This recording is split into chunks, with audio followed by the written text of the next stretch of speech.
Welcome in, everybody. We are back with the Week 6 episode in the OFL recap show. Only joined by one other co-host tonight, Khornight, as Ethelred is, I'm assuming, sleeping, and I'm not sure what's going on with Galentio. I would assume he's sleeping as well, but Yeah, anyway. it's a bit late, Yep. but they have work tomorrow, I assume. Yep. It's not a problem I have. So welcome into Khornight, and we'll get here. Anyway, it's going to be a quick show tonight, especially since there's only two of us. It won't be quite as time consuming on the prediction side, but I know it's super late for Khornight, and he's getting sleepy, and I just got done eating, so I'll probably be getting sleepy pretty quick too. Yeah. Since I got a full belly. But anyway, we'll just do a quick recap of the results, and if you want to update the spreadsheet while we do that, I am there already. cool. In the AFC, we got you can see this down on that left hand screenshot. We've got Mamudis and his Amazons beating Kalis 3-0. I was the only one who got that one wrong. Ah, nice. You picked the Underworld to be different. Yeah, Okay. possibly. The next matchup, the Vampires of Elaricia won 2-1 over Nicholas and his Chosen. Oh dear. Not looking good for me so far this week. You had the Corn Solidarity there, and it. Yeah, I guess. Or Corn, yeah, not Chaos Chosen. Yeah. He's Corn, yeah. Yeah. All right. Third matchup was Bugman and Dakaz, and they pulled a tie, 1-1. You're the only one who did that, who suggested a tie. So Nice, you nice. get the. Gain one back on Galentio. Nice. Yeah. Cal Dirac won 1-0 over Vivo and his Orcs. Well, what? Because the one game's not been played. Yeah, one game still hasn't been played. Yep. The Lizards and the Dark Elves still to play. Only one person didn't pick Cal, and that was you, going for the different option of a draw. Yeah. So back you come to join me in Ethelred. Nice. And then the last game in the AFC was Squirm and his Undead. They won 2-0 over Manial and his Nurgle. The worst possible result. Ethelred gets a point, but not the rest of us. Damn it, Ethel. All right. Anders says, I'm only here to inform Spider that his football suck. Yeah. And my local team is better. He Okay. doesn't even know who my football team is. Unless he's talking But you're about wearing, you were wearing a Bills top last week, right? Yeah, Were you wearing that's that's who it is. Yeah. Uh, But you Bills used to, Bills used to be one of my teams back when they were really good at coming second, when they went to like 4 Super Bowls. Yep. Thurman Thomas and all that. I lived through that. Thurman Thomas is actually, believe it or not, is my all-time favorite player. Yeah. I followed him all through college, and then obviously when he went to the Bills, that's why I became a Bills fan, and I've been a Bills fan ever since. So, yep, I lived through those years too. Shows our age. Yep. Yep, that's pretty much it. Yeah. Yep. Yeah. I think was it like 5 years, 4 years in a row, and then another 4. one at some other point. 4 years in a row they pretty lost. close. Yeah. So, anyway, all right. So that is the results in the AFC. And welcome in, Trickster. Loki. Welcome in, Loki. Yep, Jim Kelly area. Bruce Smith. Andre Reed. All right, so that's the AFC. Let's go ahead and just do the results for all 4 divisions real quick. The NFC, Okay, sure. NFC, the first match, Sander and his Undead beat Kay the Sloth and his Chaos Renegades. That's a point for you and Galentio. Nice. Next result, the Nurgle of Chet Sweezy and the the Dark Elves of Laz ended up in a 1-1 tie. And Galentio's drawing out ahead again. He was the only one that went for a tie. Nice. So he got back on. I got that one back that I got earlier. Yeah. Well, I guess he's got more than that because I've missed a few others that he didn't. But anyway. Next matchup: Colin and his Amazons won 2-1 against Tarkalion and the Necro. Again, I threw away a point by trying to be different and picking a draw, and everyone else knew what was happening. Yep. I have a feeling the next matchup everybody took Welgemere. Well, maybe they didn't take Welgemere, but anyway, the Underworld of Welgemere and the Vampires of Loop. Loop wins that 2-1. So the Vampires take the win there. That's me getting a point and being the only one that gets a point. Nice. The next matchup is that ended up being a admin win for Vort. 2-0. Okay, well, we all went for Vort anyway. Did we do that?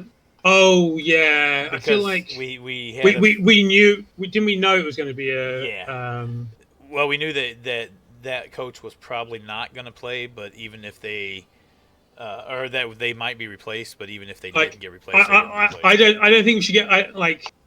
Should we be getting a point for an admin game? I don't think we should, right? Should we just leave it as none on the results sheet? Leave. Yeah. I think for the future for any admin game, it just defaults to none. Yeah, cool.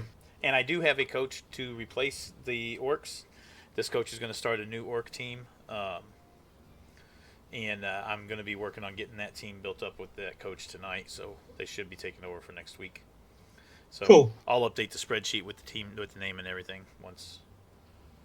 Welgemere says he can't beat vampires that don't get bloodthirsty. Which, having recently played a season of vampires in my local TT, basically fair. Yeah, you really need them to fail some bloodlusts, for sure. Even that with the new rules, like they can get away with failing bloodlust and just ignoring it, right, and not buying anything. Yeah. Just ending turn. Yep. All right. And the last game was Anders versus Houndot, which was a draw. A 1-1 draw. Yep. The Rats of Houndot versus Anders and his Chosen. Which brings you back to leading this week so far with Galentio both on 6 points. Ah, okay. And Ethelred on 5 and me on 2 so far. Oh wow, you're really trying to give Ethelred a chance to catch up to you, aren't you? At the moment, I am still 3 points ahead of Ethelred, but it looks bad. Felt bad for him down there all by himself. Yeah. Trying to steal back my named position. Yeah, exactly. All right, for the WFC, Detox gets a 1-0 win over Scully. So the Amazons beat the Necro. I did watch some of that game the other night. That was a game I was thinking of that I watched. The next matchup, Uldrig and his Vamps beat Agent Murloc 1-0. And that's, I believe, Nurgle. Yeah, Nurgle for Ancient Murloc. Cool. Next matchup was my Norse, and I went up against Tim Dog and his Khorn, and Tim Dog won 1-0. So I am no longer perfect on the season. And no one went for Tim Dog in this. Yeah, that was I didn't really get dice. Like, my dice weren't horrible. My dice were pretty decent. And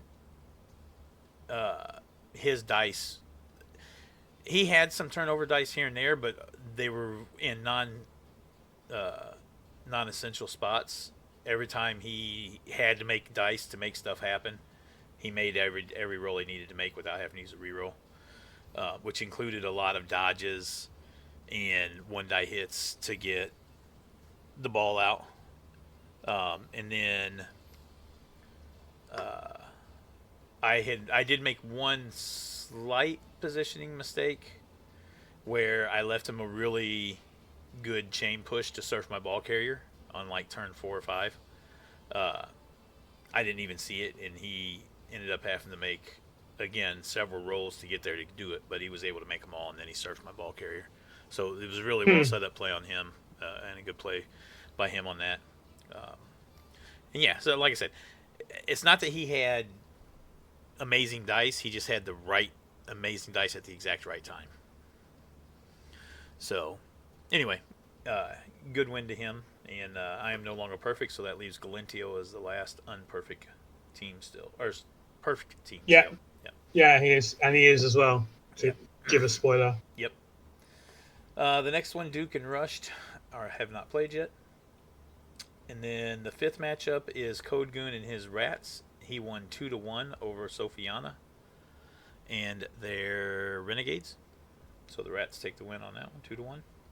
Both you and Ethelred said Code Goon. Nice. Sophiana says can't beat Skaven when they get 7 of the 8 KOs coming back, Oof. and when Yeah. the 6 UKOs in the first half all come back. Yeah, that's Yeah, it's rough I don't when they know. go when they get good KO rolls like that. That definitely. Or just when stinger. any team Yeah, gets any team, exactly. either great or terrible KO rolls. It's like those 50-50s. It makes a huge It's difference. Yeah. yeah. Yep. And then the last matchup was the Orcs of Bob, and he won 2-0 over Kurto and their Underworld. Literally everybody went for Bob on this one. Yeah, I had a feeling that was probably going to be the case on that one. Yeah. All right, and the LFC, last but not least, Mm. Draknian beats Itchin 2-1. Itchin with his Worst Renegades. Yeah, Renegades, and the other one was Chaos Chosen. I remember it was Chaos on Yeah. Chaos. Yep. I have a feeling it involved Itchin getting his team murdered. I think Yeah, there was some talk in the chat that was along the lines of, yeah, well, not much I can do with 4 players or something like that. So yeah. There was a lot of Kaz in that game, if I remember correctly. Mhm. Yeah, 5-1 on the casualty difference. So, after that was Galentio and his Lizards staying perfect by beating Mr. Plasmid 2-0. Yep, not a massive shot. No Nope. offense to Nope. Plasmid is corn and bottom of the table, while Yeah. Galentio is Top of the table with lizards. already really well built lizards. Yep. Yeah. And I believe that he boomed on a skink scout after that game as well. Yeah, he rolled a 99 on an A flag on a skink, and he ended up getting plus move on it. That's still better. That's better than getting plus edge, I guess. Yeah, both are really good, but are you in charge of the Blood Bowl 2 OFL as well? No, I'm not. Somebody's got some question on that. Yep. Yeah, Zophiana asking about where to put a player that needs to be fired, which channel. I saw that those comments, and I was like, I don't look at Blood Bowl 2 anymore. Yeah, I uninstalled Blood Bowl 2. I decided put a line at the end of Blood Bowl 2 and join when I started playing Blood Bowl 3. Yep, I did the same thing. Well, I kept it up for a while because I still had to help out with stuff, but after a while, I uninstalled it as well. Sophiana, to answer your question, no, because I don't know where it's at. I would ping Scooter or Yarrick. I know those two are admins over there and still running it, so they should be able to tell you. It'll be in one of the folders at the top, where because that's where all the Blood Bowl 2 stuff is, right? Or above the section where the Blood Bowl 3 stuff is, I believe, is where all the Blood Bowl 2 league info is. We'll skip your matchup for now. We'll come back to that at the end. Mats and Vala the Third ended up with a 0-0 draw. So that was Nurgle against the Dark Elves, I think. Yeah. Dark Elves. Yeah, Dark Elves. Yeah. So Nurgle Dark Elves ended up 0-0. Darkwing and Ethel have not played yet. I'm assuming they're going to be playing tomorrow. Or not at all. I think Ethel messaged Darkwing fairly early on, but was going away for most of the week and only got back today. So So I haven't seen any communication. We'll see if they're going to play tomorrow. I might ping them here in a little bit and just make sure to see where they're at. Yeah, and then we'll go from there. And then Loki and his dwarves ended up tying Minkernator 1-1. Minkonator with the orcs. So the dwarves and orcs tied. Just slamming into each other in the middle of the pitch and. Yep, and didn't move. Yeah. And then the last one, it was another 1-1 draw, and that was RTSD and his vampires against Khornight and his necro. Yeah, another draw. But I think I can't remember. It's late at night, and I have no idea. I think I rescued the draw from the thingies of victory, but I'm from being defeated. I mean, no, Yeah. I remember I think he should have won. I remember you saying something similar to that you were lucky to get the draw at the end of it or something like that. Yeah. And that you were fortunate you got to go against his team fairly early before it gets really developed. Yeah. I mean, vampires. This is they're nowhere near as bad as they could be. Oh, the fact that. So actually, yes, no, I thought I should have won it at the beginning of the game. I thought, he's got like 4 thralls or something. I've got loads of mighty blow. I should murder everything. Yeah. I did get lots of removals, but he still managed to, get the ball away from me at key moments and be really annoying. And I fluked the 1 touchdown I managed to score, and he could have so easily been 3-0 to him, and it was never looking like it was ever going to be my win. So getting the draw, I was happy with. Yeah. Yep. Kind of. I was, if you asked me at the beginning of the game, are you happy with the draw? I would have said, no, this is terrible. But, at the end, you were happy with it. Yeah, exactly. All right. And, go ahead. I like the fact that Loki and Minkonator were playing 7s with orcs versus dwarves. Yeah, exactly. Which is going to be in Blood Bowl or Warhammer Blood Bowl, whatever it's going to be called in February or whatever. April, yeah. All right, 7s variant. Yeah, that'd be fun. Oh, excuse me. That is the full results from last week, minus the 2 games that still have to be played. 3 games, but yeah. No, it should be done. It's just the game in the AFC and the game in the... Oh, no, you're right. There's a game in the WFC too. I forgot about that one. All right. So the results up to date for this week. I am in the lead with 12. Then Galentio at 11. Ethel right there behind us with 10. And Khornight down in the bottom with 5. For the grand total... Go ahead. I was going to say, still not losing to Ethelred in the grand total is important for me. Yep, the grand total is Galentio at 33, me at 29, 4 behind him, and then Khornight at 22 and Ethel at 21. So, that's where we are at with the standings. Yeah. So, we can switch over to match day 7.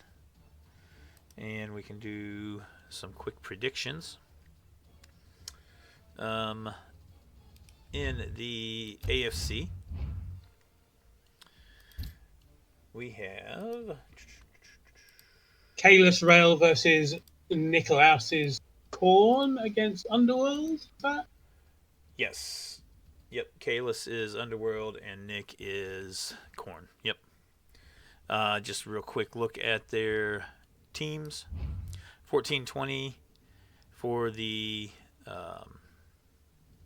I'm on Calderak's team. Oops. Yes. Kalis is Underworld, 870, and he's got his nobody missing, so and 12 players at 870. Nick with the Khorne are at 1220, so 350, and he has a full roster as well. So 350 in inducements, I think. Yep, 350. So the Underworld will be getting some nice money to spend. Still only one Khorngor on this team. He does have all 4 Bloodseekers finally, though. So, I will go first, and I will say, I think I'm going to go with a draw, actually. I wanted to go Underworld, but with all the frenzy hits, I think the Khorne could potentially just pull the draw here. I think it's one of those where the draw is the least likely result. It very well could be, yeah. either the Underworld are going to destroy the Khorne, or the Khorne with all the frenzy and hits they're going to get are going to remove the Underworld like crazy. I'm going to go for Underworld this week, as but I think it's a coin flip. I'm just picking one of the two rather than really having any idea. Yep. Next matchup, Dakaz and Mammutus. Mammutus with his Amazons going against the Renegades of Dakaz. Dakaz is at 1375. The Amazons are at 1310. So Renegades will be missing one person, which means they'll have a 12-man roster. It's just a rookie lineman. So 1375.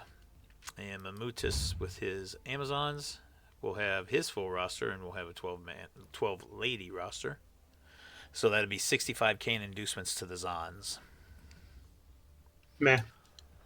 Yeah, I don't see the Renegades having a whole lot of luck there, especially with no tackle. Yeah, it's a horrible matchup. I mean, the frenzy could do something. Yeah, I'm going to go for a draw, though. And there are three mighty blow with the three big guys. So if those guys can get some takedowns. I mean, they have blocks, so Yeah, they do have several block pieces. Yeah. So the Minotaur has frenzy and block. Yep. Hitting a linewoman, possibly 3 dicing, you could get a couple of easily removals. Get some removals that way. Correct. All right. But I'm going to go for the draw just because they're going to it's going to be push bowl, as it always is with Zons. Yep. It's really frustrating. And it says Underworld will probably win unless Khorne goes first. Yeah, if Khorne goes first, it could be. One thing you didn't notice when you looked at the Underworld roster is they're currently missing their gutter runner. They fired it from being injured last week or whatever. Gotcha. They do have enough money to replace it. Maybe even enough money to get a what's it? Anyway, sorry, what did you say about the Doc Oz Mammutus game? I said Mammutus. Sorry. Okay. I don't think I'm pretty sure he did not put in a bid. Free agents. Yeah, but even if there is a free agent, not going to be able to afford it with the tax. 110 is not enough for a free agent. I just get a new guster on that. Yeah, he didn't put a bid in anyway, so. All right. Next matchup is Lloyd White and the Dark Elves, who still have to play this week, versus Elarisha and his Vamps. So Elarisha at the top of the table in third place, and the Vamps are... Oh, that is the Vamps, sorry. Elarisha is the Vamps. Lloyd White's the Dark Elves. He's down towards the bottom. Dark Elves are at 1030 and only has a 9-man roster, so they'll have a couple of loners. No money to really buy anybody, so yeah, he'll have 140k extra in loners. Yeah. So he will be at 1170. And the Vamps are at 1340, so that will be 170k. Yeah. In inducements. And the Vamps do have a 13-player roster. Lots of thralls, which is good. 4, 5, 6, 7 thralls. No, 8 thralls. So, yeah. Giving up 170 in inducements, but this vampire team's probably not too terribly worried about that. I think I'm first this time, so it is Dark Elves, and the Vamps didn't have any Mighty Blow, unless they didn't have the big guy, did they? No. What's it? Only the 5. Yeah. 2 throwers, 2 runners, and a blitzer. Yeah. And Davo did in fact win the World Cup today. Yes, he did. Congratulations to Andy Davo, by the way. Yeah. And the purple chest. Congratulations to everyone who got to the last 16 are all good coaches, right? Purple Chest finished runner-up. Crystal Hunter finished 3rd, and Arza Wayne finished 4th. So very well done to those top 4, who all got some money. Actually, the top 8 got money, I believe. Yeah, like a few hundred 400 euros. Yeah. 400 euros for the bottom, and then Yeah. Yeah. All right. My mind's telling me the vampires, but I feel like with the Dark Elves, they're one of the few teams that could actually play with vampires. I'm gonna go with vampires. Okay, I'll go for the draw. Like, I'm not so sure. I no. I'm gonna go. Elarisha as well. Okay. Yeah, I think they're near the top of the table, and the other team are near the bottom. Yeah. I know it's kind of a bit early in the season to really use that as a barometer, but I think it's generally not a bad way of looking at it. Yep. And the Duke Rushed game just got started, by the way, Okay, for cool. the current week. Next matchup is Vivo's Orcs against Bugman and his Chosen. Vivo with his Orc, they're both at the bottom of the table, tied at 6 points. Vivo with 1225 TV is missing a player. So it'd probably be another lineman. I would just assume he's going to. Well, he's got 190. I mean, he could buy his Troll if he wanted and a Gabo. If he doesn't do anything, he'd have the loner lineman. So at least 50K I mean, back on. he should spend some money because Yeah. otherwise he's going to get hit at some point with the expensive mistakes, right? Yep. Kind of. I guess unless he's saving up for a free agent, Well, maybe. I feel like he's already used all 3 free agent spots.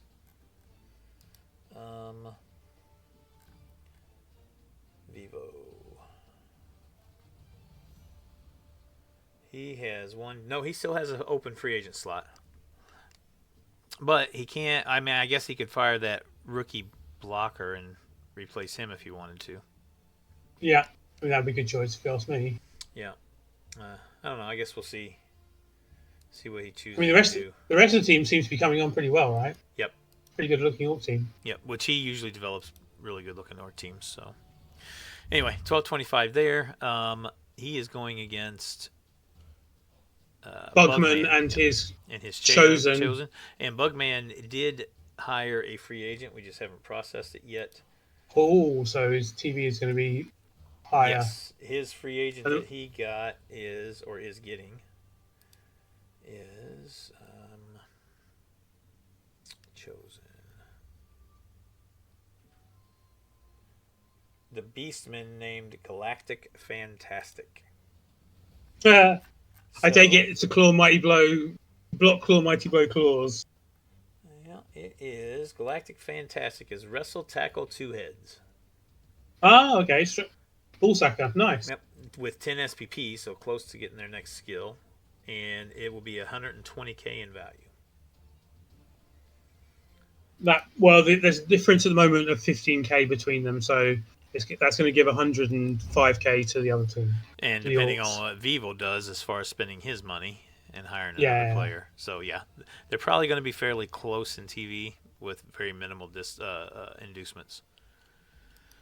So I mean, 100K is enough for a bomber with the Orcs, right? That's pretty scary. Yeah, no, it is. You're right, but I don't know that he would get quite that much. But depending on, I guess, what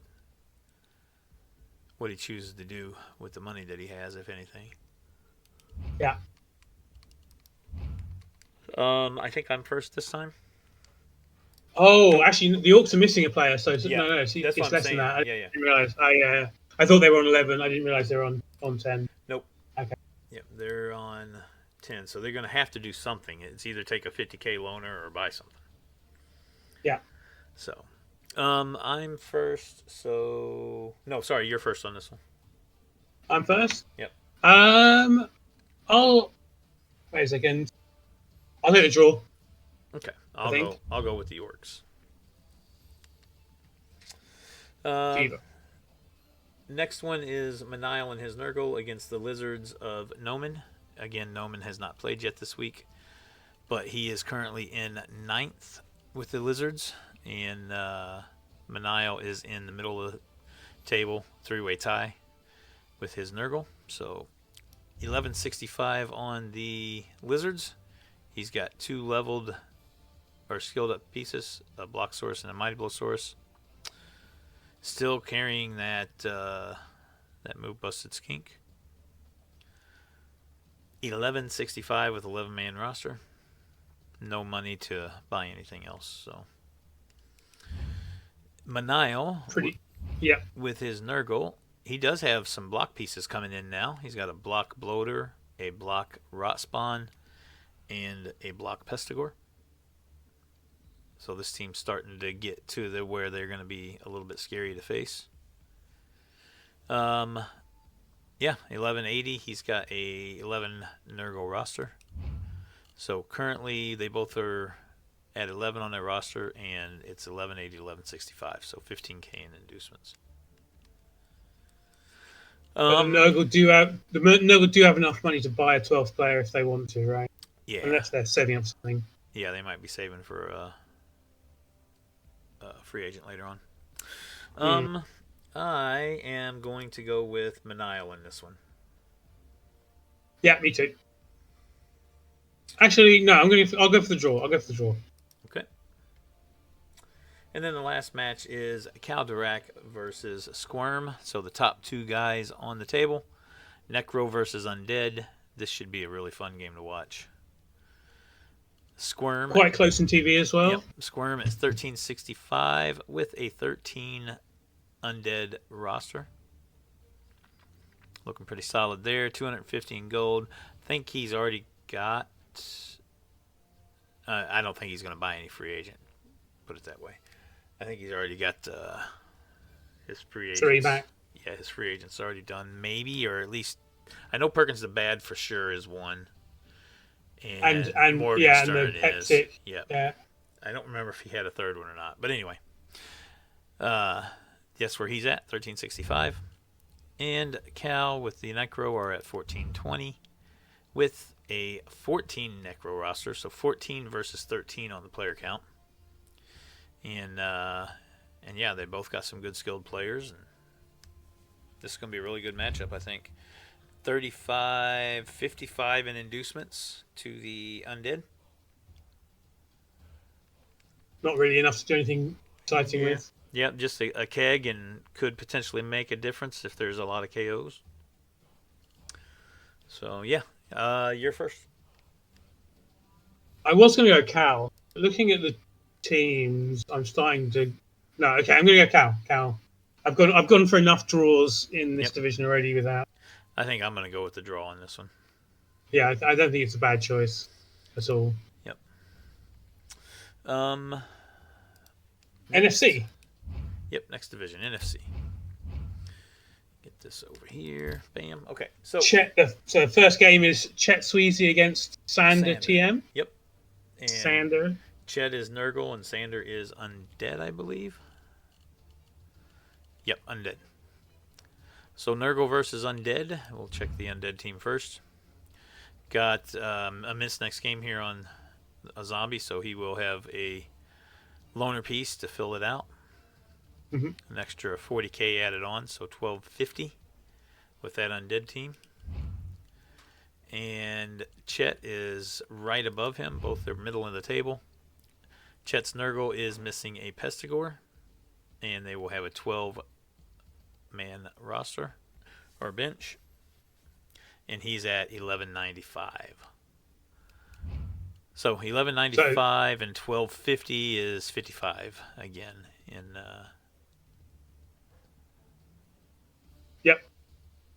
inducements. So I am first. Let's see.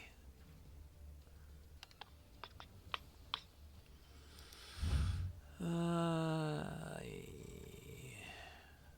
think I'm actually going to go with the Undead in this one.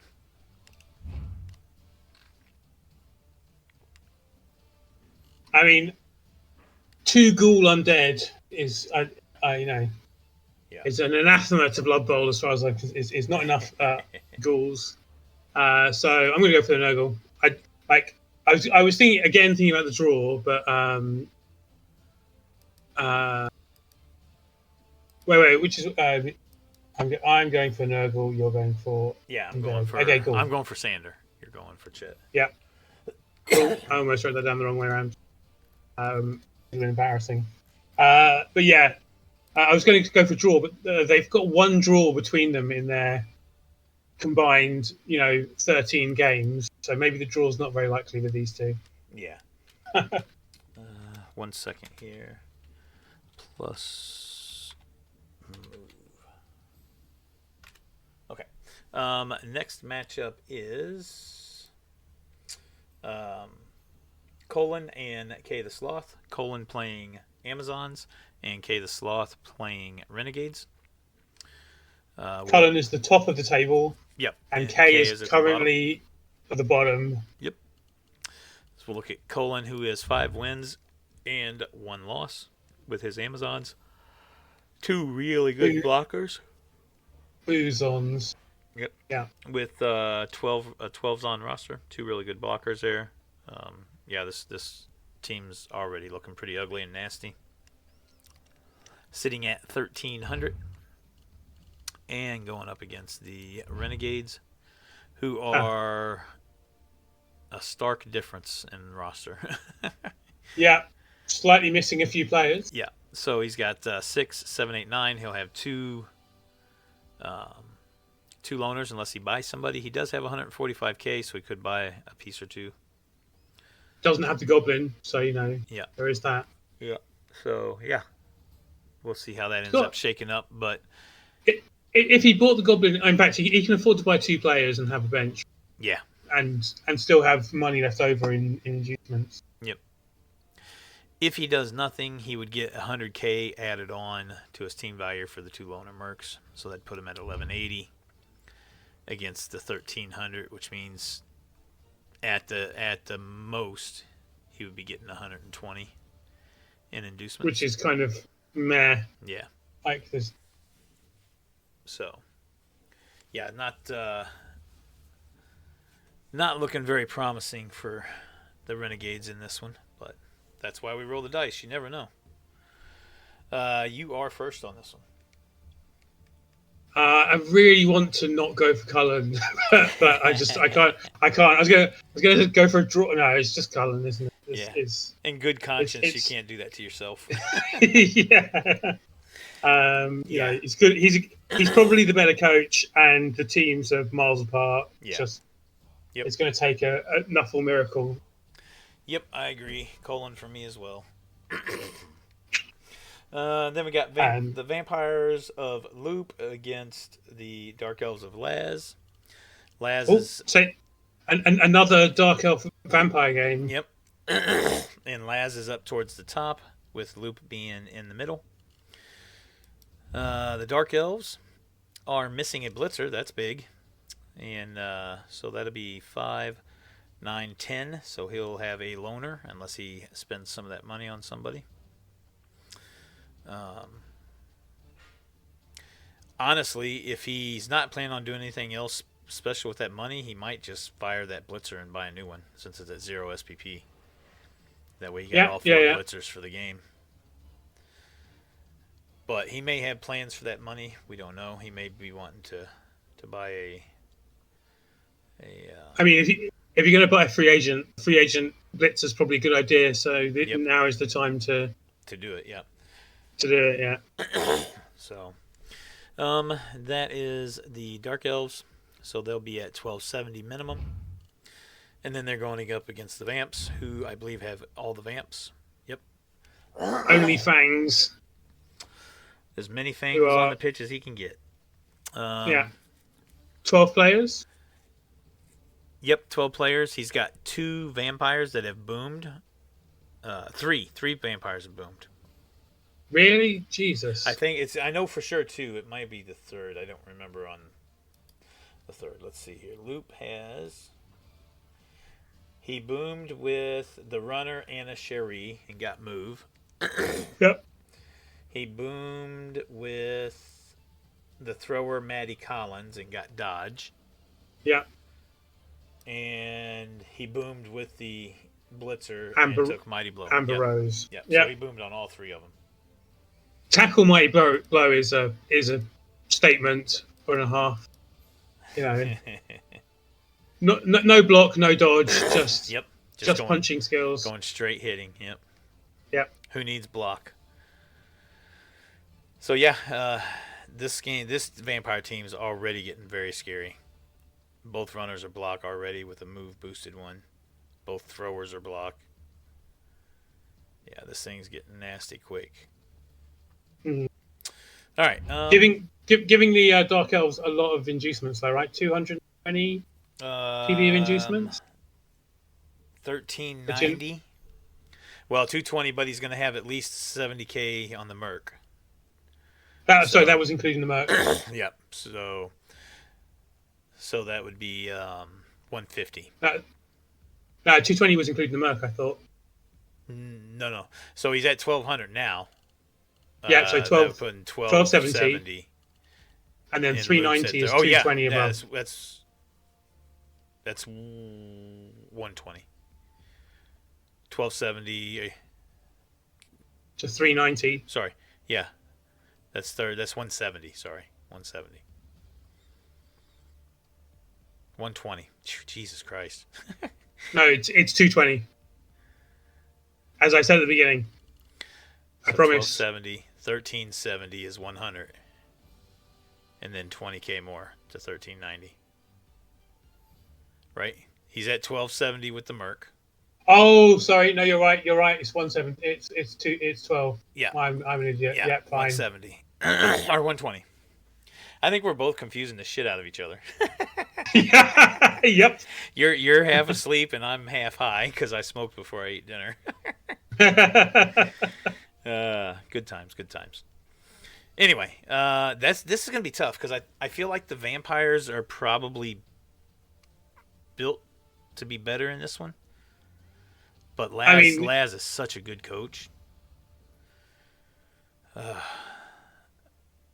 mean, if anybody could overcome the vampires being built a little bit better in this one, Laz would be one that could do that. I know that Dark Elf team doesn't look that great to me, and the vampire team looks pretty scary. Really good, yeah. Yeah, I think I have to go with the vampires. I just can't go against them here. Even though I think Laz is the better coach, I think the vampires are just gonna do vampire things in this one. I mean, I wouldn't mind going for a draw, except it's vampires. The chances of a draw feel unlikely. Not as likely. Yep, I agree. Yeah. All right. Next one is Vort and his Khorn going up against Harkalion and his Necro. Hark is in second place, and the Khorn are down towards the bottom half. Mm. So Hark's Necro, full roster of 12 players.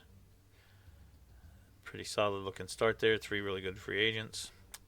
1350 for them, and the Khorn at 1180. So that is 120, but he is missing 2 players. Yeah. So he will have at least 100k more. So it looks like maybe 20k in inducements, depending on if he spends any of his money or not. Yeah, sure. I think it's 70k, but I'm not going to argue about it. Yeah. Whatever it is, we don't know for sure what it's going to be anyway, because he's still got to figure out what he's going to do with his roster. Yeah. But I don't think that's looking very good for the Khorn. Missing that many players and not having them all skilled up yet.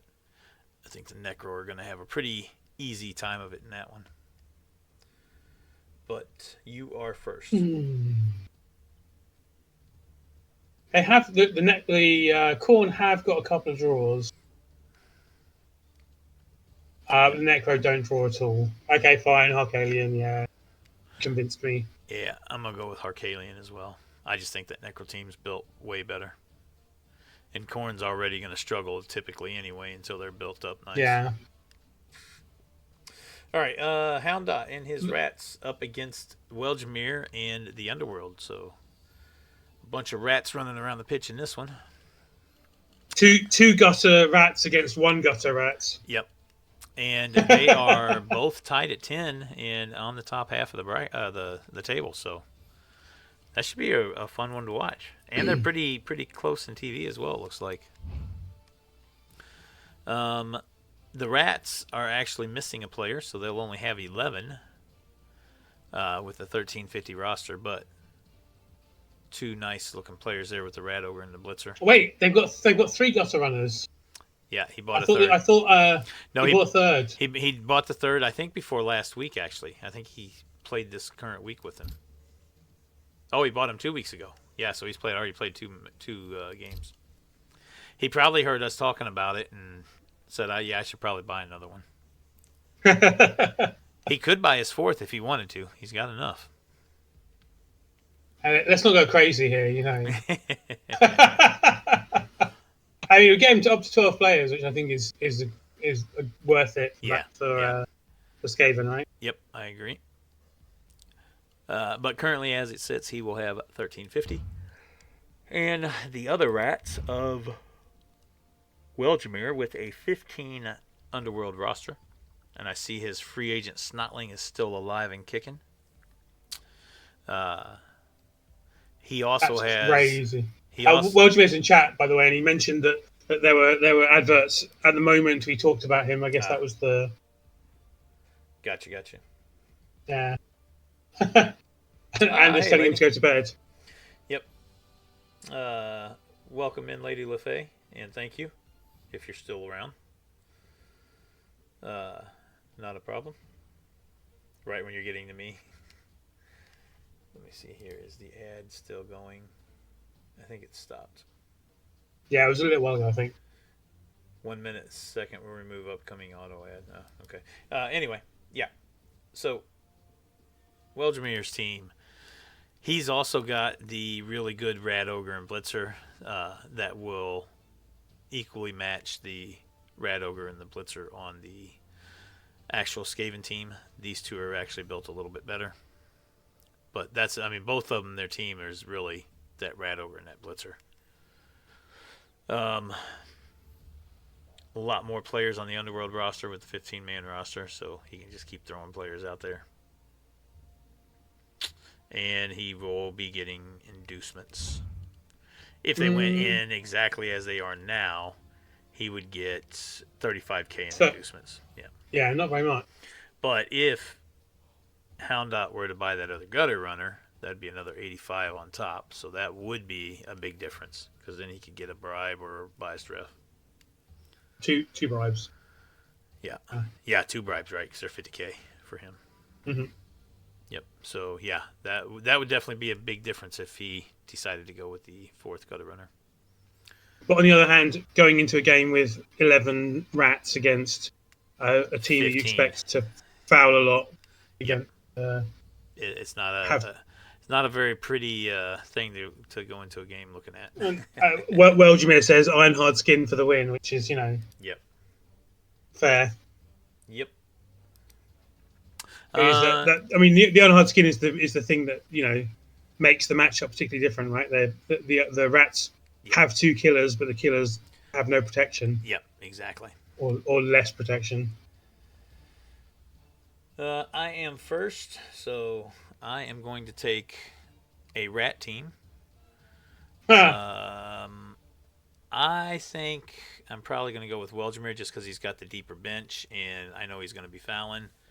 So, I think with that Ironheart skin on those 2 killers is going to be a big deciding factor. So, Welgemere for me.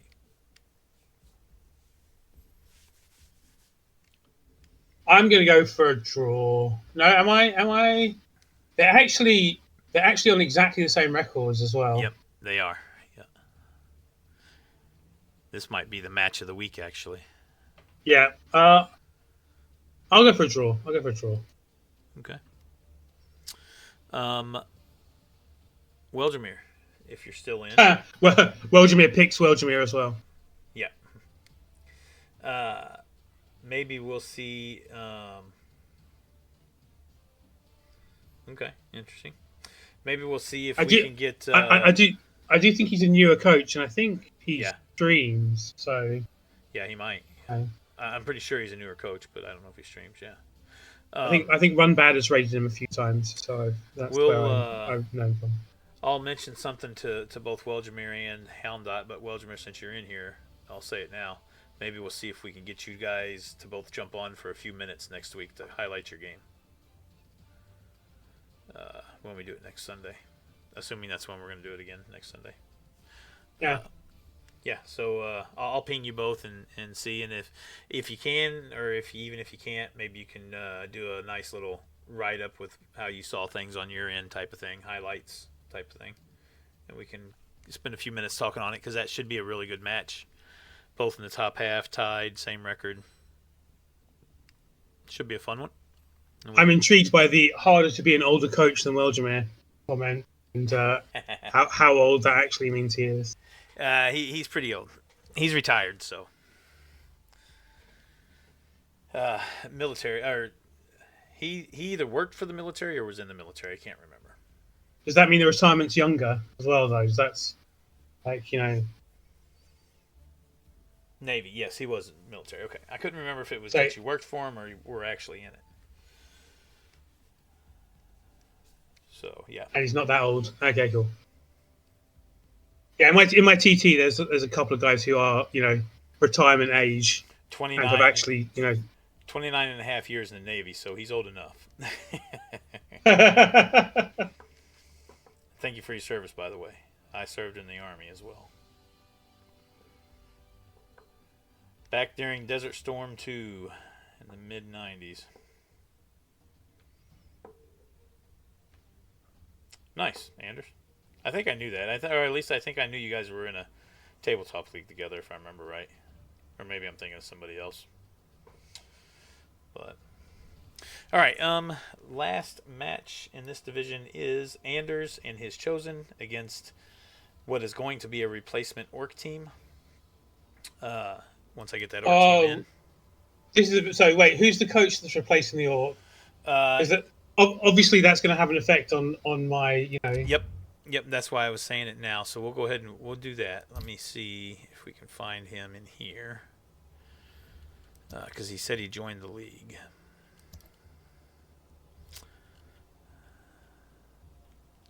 I don't know what his name here is going to be. If it's the same as what it is in Discord, then it would be Flute the Cat. But okay. Yeah, I know, I think Flute the Cat is his.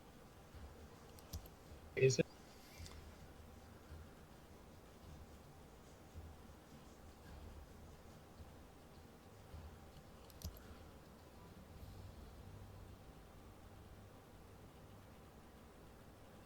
I don't know who this AI is. That's weird. Oh, there it is, right at the very top. Flute the Cat. Yep.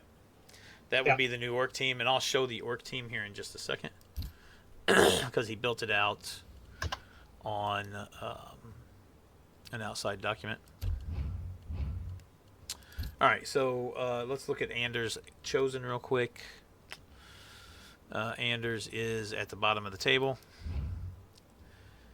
And he also has a really nice Minotaur that has Ironheart skin as well.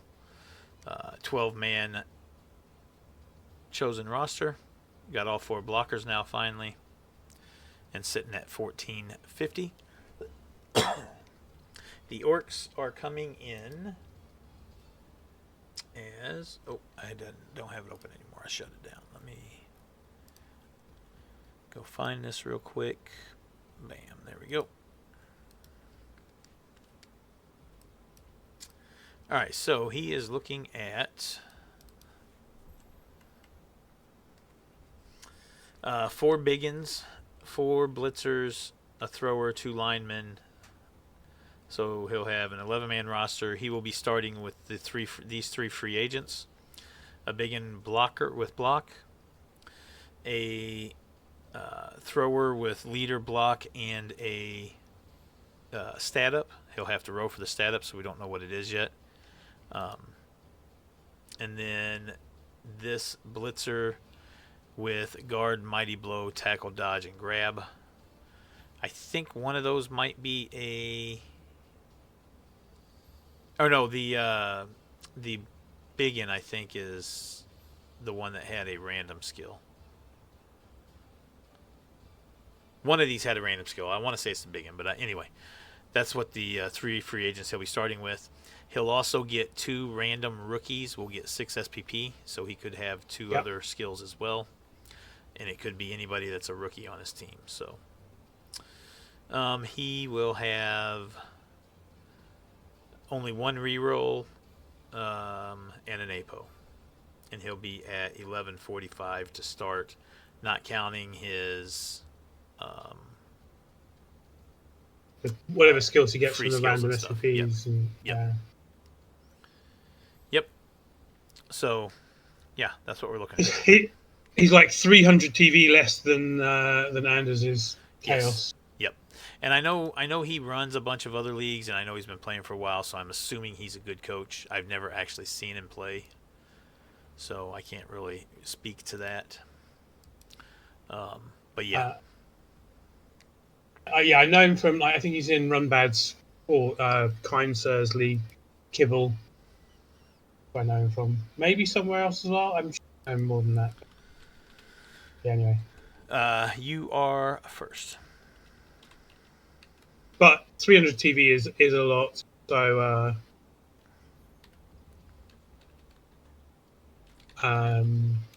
that's the wrong way around. Team name first, and okay. Fine. Whoops. But don't worry about it. Well, we'll get them. I'll get that switched over on the Yeah, show. yeah. Or you can later if you want, whatever. Yeah. Wait for it, and then I'll refresh this and put them in. Gotcha. Afterwards. Okay. I'm gonna go for Anders. 300 TV is too much of a different. I think I'm gonna actually go with draw. Yeah, and Anders says one reroll is like I think he plays a lot of res. I don't know about long-term league. I don't know, but still scary. But yeah, it could be. Anders. All right. That is the NFC done. What are you go? Sorry, what's yours? Oh, I went draw. Sorry. Draw. That was it. Yep. Oh, you did say that. Yep. My bad. No problem. All right. For the WFC, see if we can get through these a little quicker here. We got Detox's Amazons against Agent Murloc and his Nurgle. The Nurgle are at the bottom. 1295 with a 12-man roster. Only one block, but he does have a few other skilled pieces, so that's the Nurgle, 1295. Detox and his Amazons are up in the top half. He's been beat up pretty good, so he only has one blitzer. I think he was potentially going to save up to get another free agent. That's why he doesn't have the other blitzer yet. But 1, 2, 3, 4, 5, 6, 7, 8, 9, 10. So he'll have an additional 50K on his roster or his team value. Yep. So yeah. So he'll have 1120. And the Nurgle were 1295, so it'll be 175 in inducements for Detox. I'm going to go with Detox on this one. Yeah, me too. Like the Nurgle have like one block. Yeah. And obviously no tackle. It's a tough matchup for Nurgle anyway, and I think Detox is probably the better coach as well. Although admittedly I don't know a whole lot about Agent Murloc, so I can't give a fair judgment on his skill. Or their skill, I should say. Next is Tim Dog and his Khorn against Scully and the Necro. They are both right next to each other in 8th and 9th. We'll look at the Khorn first since they're higher TV. 13 Khorn roster. That's a lot of Khorn players. A couple of block pieces, wrestle. So he's got some decent skills going on there. A few randoms, it looks like, and a couple of chosens. Second level on the Bloodseeker coming up. Oh, yeah, he does have a level up there if you wanted to take a primary. Yep. Got to be guard. You want them all to have block guard. Yeah. The team needs block especially guard. On all frenzy. Yeah, that guard is massive. Yep. Yeah. I agree. I think that's probably got to be guard, which would make his TV even higher. Another 20K. So that'd be 1490. And then the Necro at 1410 with a 13-man roster. So as it stands, he'd be getting 60K, but more than likely I would think getting 80K. So yeah, some decently skilled pieces here as well. I am first. Or no, you're first on this one. Sorry. This is the second Still missing their second white. Yeah. I'm going for Khorne just because Khorne solidarity. I'm not actually sure. Okay. Necro's like a better team, and the team looks right. I don't like all the skills and zombies. No, he did get a second wraith at the bottom there. Oh yeah, I see it. Oh yeah, and it's got Mighty Blow. It's a free agent. Yeah, he just picked it up. Yeah, because his other wraith died that last game. Yeah, it was a rookie and it died. So, yep. Actually, yeah, Necro's a horrible team for Khorne to go into, but Khorne solidarity, I'll go for Khorne. All right, I'm gonna probably go with the.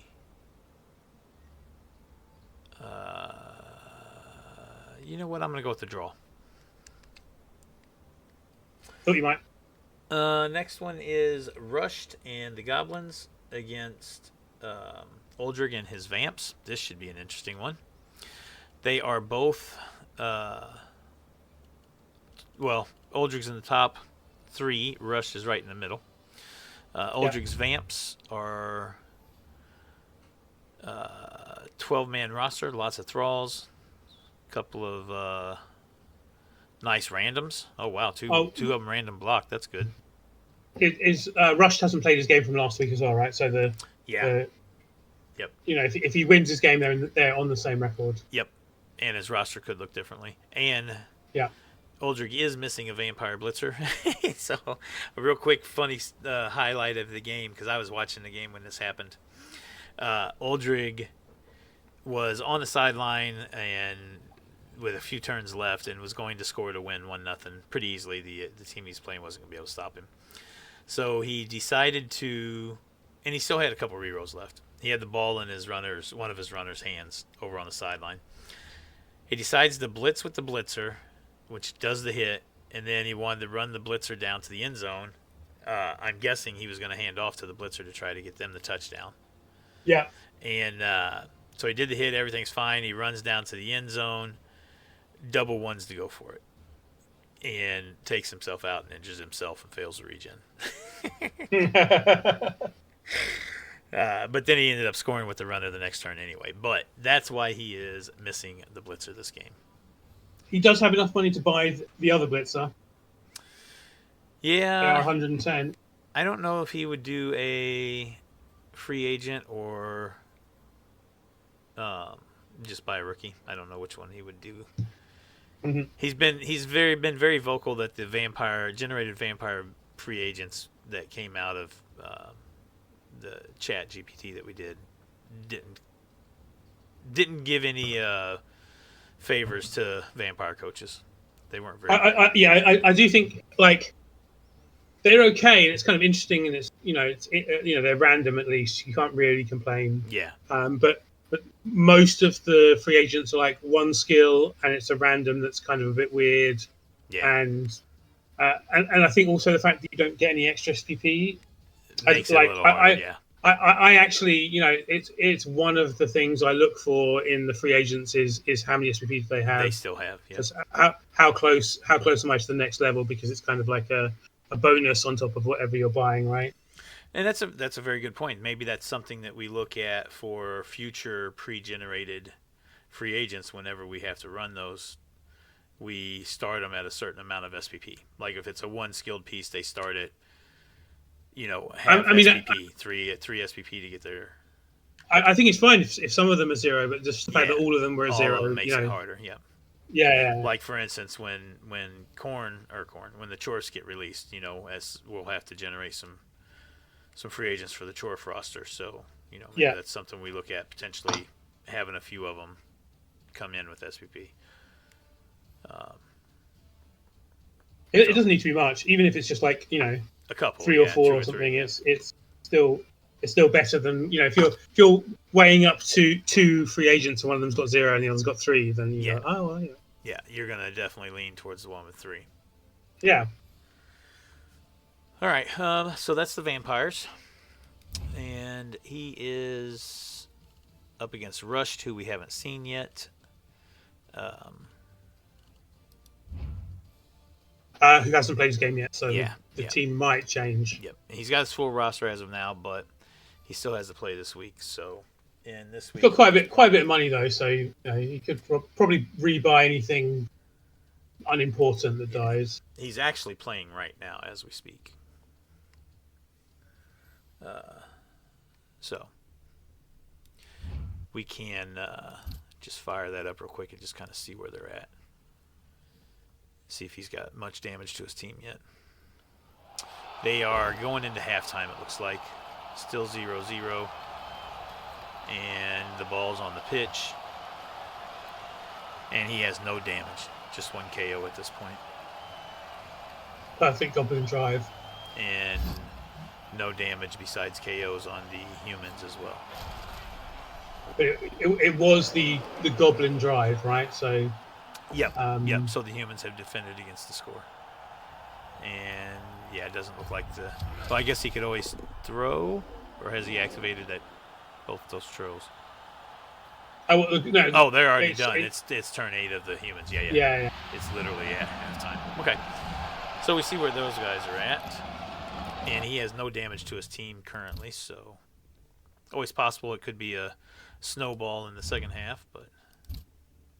I mean, I think that's kind of almost what Goblins want to aim for, is not scoring, so there isn't the one turn drive that often causes problems for Goblins, right? Yep. All right, I am first on this one. I'm going to go with Uldrig on this one. I don't think that the Goblins are going to be able to handle the Vamps. It is also, Vamps against Goblins is a horrible matchup. I'm with you. Yeah. Is it? Like, I don't care how good the Goblins are. The fact that the Vampires can turn off dodge and more or less, pick who to murder, and and the Goblins have a hard enough time protecting the ball with their team as it is, but then Vampires come in. It's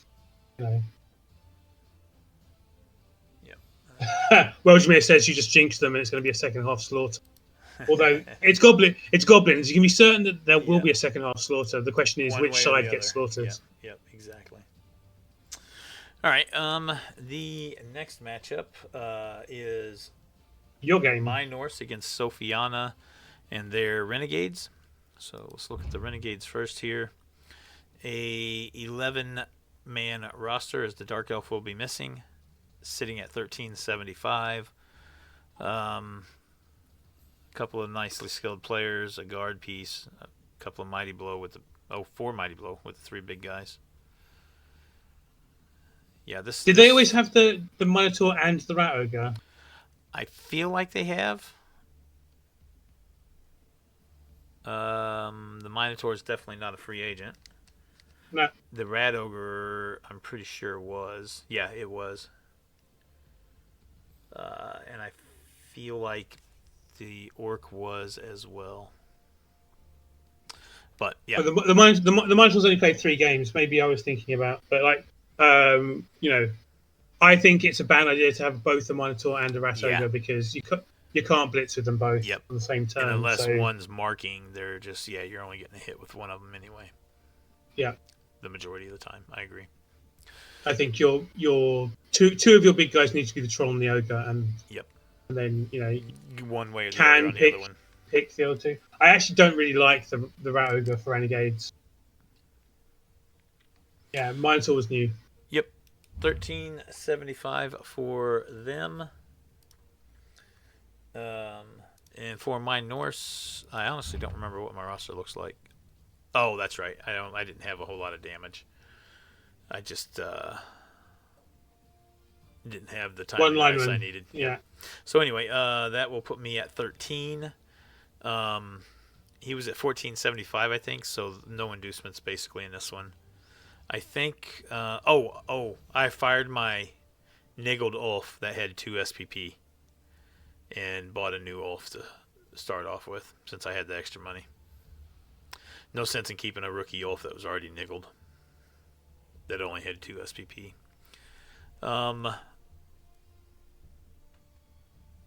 Yeah, so that's basically where it's at. I think I'm gonna, once I get enough money together, I'm going to get rid of this Yeti and get a new free agent Yeti because this Yeti has just had really shitty luck. I mean, they're terrible. Yeah. But yes. But if the one with block comes up, I might do that and buy them. But anyway. You'll be shocked to hear that Sofiane is 1375, not 1475, as he said in the chat. So I must have looked at it wrong then. 100. Oh no. So 85k. Yep. Thank you. 85. Still not a wonderful amount really. Yep. Definitely the Yeti's fault, not the coach. I think all Yetis are terrible. It's not just spiders. Yep. But my favorite thing about Yetis is how much opposing coaches seem to go for them and care about them. They are a magnet for sure. That's part of the reason why I carry it.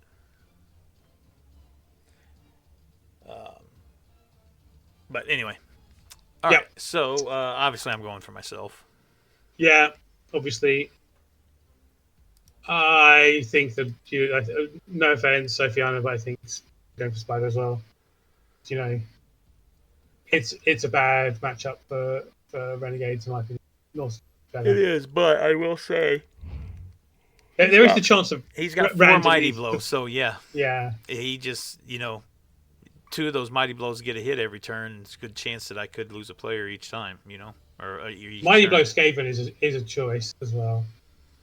But yeah, the Renegade Skaven, block mighty blow. Yeah. So yeah, it definitely, and he's got a Fowler too, so it could be a very, very tough matchup for me, especially if my armor doesn't hold up. Next matchup is Kurto and his Underworld against Duke and his humans, which Duke we just saw is still playing and had no damage at halftime. The Underworld are in last place with no wins, 1 draw. He is missing Snotling and 2 Gobos, so he'll have a 11 Underworld roster. Completely different looking roster than the other Underworld of Weldramirs. And they appear to be keeping the strength busted foul appearance goblin, which is a terrible idea in my opinion. It's a choice. I mean, I'd fire all of those injured players and the Snotling with Ironhard skin. But, Yes, I would. I would too. And he's got the money. He could easily replace him if he wanted to. But anyway. Yeah. He could replace the Snotling at least in one of the goblins. Yeah. But that is at 1105, and he is going up against Duke, who is at 1400. So it's going to be a lot of inducements to the Underworld.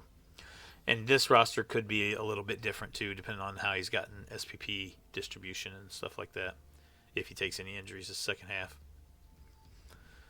But these 2 blitzers are, well, the guard will too, but these 2 blitzers could play havoc on that Underworld team. I mean, just the human lineman with block and tackle is... Yeah, that'd be big too. Both catchers are block. Yeah. Yeah, he's got some good block in the right places. At the moment, the goblins could be changing that right now. Yeah, they absolutely could. No doubt. I am first on this one. I definitely like the humans here. They're just built so much better. So Duke. So Duke, yeah. Glamour, yeah. I can't. I'll go for a draw though, out of some kind of hope. No, I'm lying. Duke. I'm going for Duke as well. The Underworld team looks bad. Yeah, it does. It does not look good.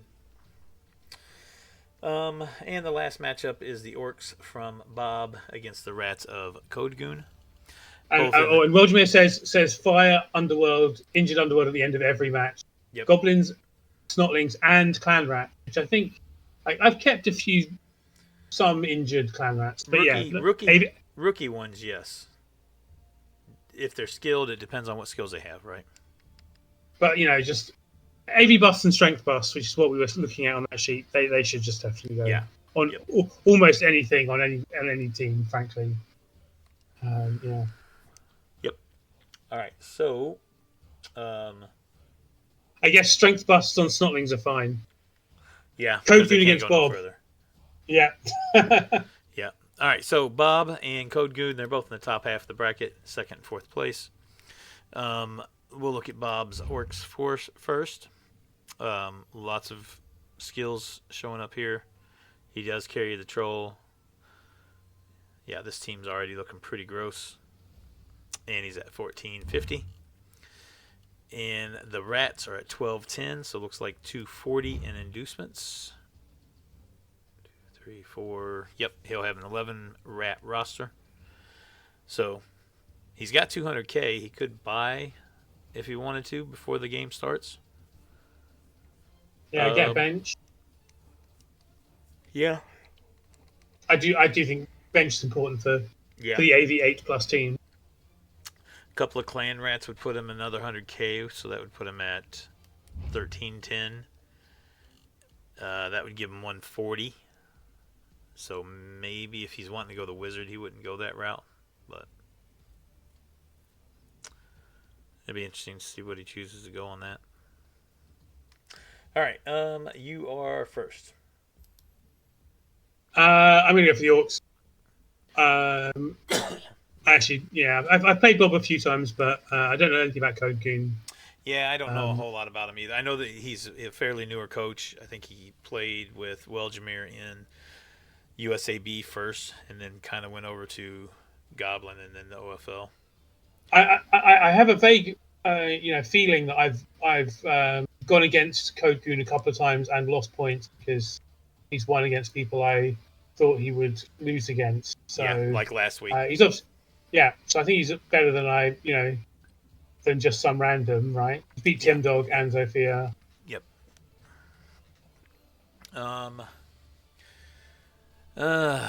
Yeah. I want to go for Bob, but I think I'm gonna go draw. Draw. Okay, cool. Yeah, his season's been a season of two halves. He didn't win a game in the first three, and then won his last three. Yeah. All right. Last division, the LFC. The first matchup looks like it's going to be a good one. The last remaining perfect team, Galentio and his Lizards, up against Itchin and his Renegades. Galentio is at the top, obviously, since he's still a perfect record. Itchin is in sixth with a 2-2-2 record. The Lizards have 3 nicely skilled Source and a really nice looking Crocs. Always got Pro on the Crocs now. 11-man roster with 2 rerolls and sitting at 1440. Enough money to get the 12th, though. So yeah, I think he was talking about. He was talking about that, yeah, or maybe going with another reroll. I think he was asking about, do you buy a chameleon or just get another lizard? Yeah, like that maybe. Maybe I'm misremembering. What was he at? 1440. Yes, exactly. You'll get smashed. Omegaly. Yeah, that's what I was giggling at. The Omegaly bad fit. Omegaly. So 1440 for Galentio. Itchin's Renegades at 1185, so that's 12, 13, 1355 or 255. Yeah, 255. And Itchin does have a full 11-man roster, so no players there unless he wants to buy one. So yeah, that is Itchin's team, and he's going up against Galentio's Lizards. I think Galentio's it's definitely the favored race matchup for sure. The 3 rookie Source are a little concerning, but yeah, I think Galentio's just going to take this one, so I'll go with the Lizards. As much as I hate to pick Galentio. I'm going to go for the draw. I actually think Itchin can get the draw out of this one. Yeah. It's going to be tough, and it's partly me wanting a change to go against Galentio. Yeah. But Galentio's like a lot of his game. He's played Plasmid and Drakion and Ethelred. Yeah, he's played OFL. So that's like quite a few of his opponents are in the bottom half of the table. Yep. I think Itchin's not the first good coach he's faced, but it's not. Matt's a good coach, but playing Nurgle with no skills. Yeah. Loki's a good coach. All right. What happened with that? All right. But yeah. Itchin. Next one is the Vampires from RTSD versus Draknian and his Nurgle. Or sorry, Chosen. Yeah. So RTSD, very good vampire coach, and his team is bloating up pretty quick. He does have all 7 vampires now. 4 of them have block. Yeah. He's got block, mighty blow, and pro on the Vargeist. I mean, the Vargeist is the scary thing about this, right? Like, if when he's not going for the ball, he's trying to kill your best players. Yep. And he's pretty good about it. Yep. And you can't really protect anything because you just hypnose anything in the way. Only 3 thralls, but he's only got a 10-man roster, so he will get a 4th thrall. Yep. Unless he just buys one, which he could, but I'm assuming he probably wants to build his bank up before he wastes money on a thrall. Yeah. Because a loner thrall will do the same thing you need it to do. So, all right, 15-10 for the Vamps going up against the Chosen at 12-20, so that is 290. He is missing a player, so he'll have a loner Beastman for 60K. So it'll be 230 in inducements. And other than the blocker and the Beastman with the 4 skills apiece, he really doesn't have a whole lot. Sorry, the blocker is actually a legendary piece. 6 skills. Yeah. You are first in this one. I'm going RTSD. He's a nightmare to play against. Yeah. I think his team's just built better right now too. So yeah. Yeah. I mean, it's still scary only having the 4 thralls. Yeah. But it didn't seem to do that much. He played most of the game against me without any. So yeah. Yep, I'm going RTSD as well. The next matchup is Vala and Mr. Plasmid. Sorry, I keep yawning. Mr. Plasmid is Khorne, and Vala is Dark Elves. Plasmid's bringing up the bottom of the table with 6 losses to start the season, and then Vala in the middle with a 2-2-2 record. Elves. We have two coaches in our division who have a perfect record. Yeah. Perfectly bad on either side. Yeah, one on either side. He is the Dark Elves. That is missing a free agent Witch Elf and a dirty player lineman. So 5, 6, 7, 8, 9, 10. They will have a loner. Yep, they'll have a loner lineman for 70K. Yeah. Yep. So yeah, definitely will miss that block juggernaut Witch Elf for sure. We'll wish they had that player in this game, most likely. Dark Elves will be at 12:30, and they are going up against Plasmid and the Khorne, who are at 10-10 with a missing player here, so that'll put them at having a rookie loner as well for 50K. No, they got 11 players. Nope. They got 12, and then they're missing a game. Oh, yeah, you're right, 11. Yeah, they're 12 and missing a game, sorry. And they're missing a Khorngor, too, so they're only going to have 1 Khorngor and all 4 Bloodseekers. Yep. Not much of a team, frankly. No, not at all. And I don't think the 230 or whatever it is in inducements is going to help make up for that. So that's enough for Sylar, but anyway, no. I agree. So I am first. I'm definitely going with the Dark Elves in this one. Yeah, me too. Vala. This is easy. Yep. The next one's probably going to be easy as well. Well, actually, let's skip that one. We'll come back and do that at the end. Next one is Minkernator and the Orcs against Matt and the Nurgle. Matt is in 5th, Minkernator in 4th. They got the exact same record, both sitting on 9 points. The Orcs at 12-20 with an 11 Orc roster. 3 Mighty Blow already. That's making this into a banger Orc team. So, yep. Solid start going for the Orcs there at 12-20. And I'm not sure. I'm not sure I like the 3 Mighty Blow before your 3rd guard, but yeah, your mileage may vary. he just wants to bang on things. It looks like. Yeah. The Nurgle are at a 11-man roster with 11-20, so they're 100k behind. They got 5 block now. 2 of the bloaters, 2 pesties, and the rot spawn. Which that rot spawn is new. They just got him as a free agent. Yeah, they are missing a bloater though. They are. Yep. So not that strong. Yeah. But that's 4 big block pieces there. Yeah. And the 1 guard as well. So, all right. You are first on this one. I'm going to go for a draw. I haven't gone for a draw for a while, and Nurgle against Orcs seems like the one to do it. Yeah, it's like we said earlier. It's meet in the middle for a big slime fest, and just kind of stay there the whole game. If I was going to pick one, it would be Matt. I think Matt might actually steal the win. It's going to be a tough game, probably. I think I am going to go with Matt. I'm going to take the Nurgle here. Yeah.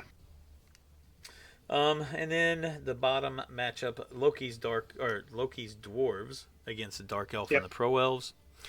They're both in the bottom half of the table. Loki in 7th and Darkwing in 10th.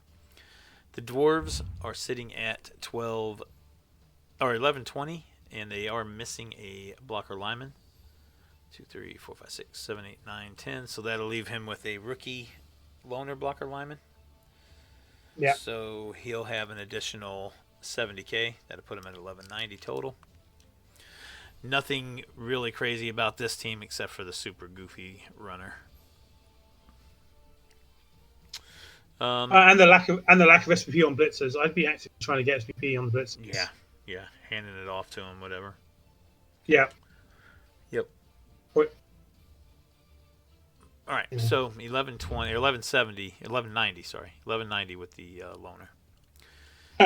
This season now, Loki's Dorks. they have missed the ball. Yeah. The Pro Elves, we got 1, 2, 3, 4, 5, 6, 7, 8, 9, 10. So he'll have a loner as well, which would be 60k. So he'll be at 1265. Still got the ultra goofy thrower.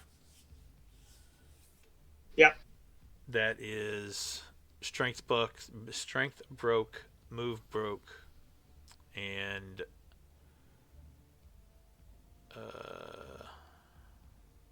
armor boosted. Armor boosted. Yep. No, edge boosted. Pass boosted. Pass boosting. Man. Yeah. Like normally, one of the things I hate about this team is only 2 elves with dodge is terrible. Yeah. But against dwarves, it's kind of not that bad. He's not wasting XP on dodge. Yep. No, I agree. Because of all I fully expect Loki to kill at least one of the catchers, though. Yeah, I think Loki's going to beat him up. But Darkwing usually tends to be pretty aggressive with the elves and does elf things a lot, so you never know.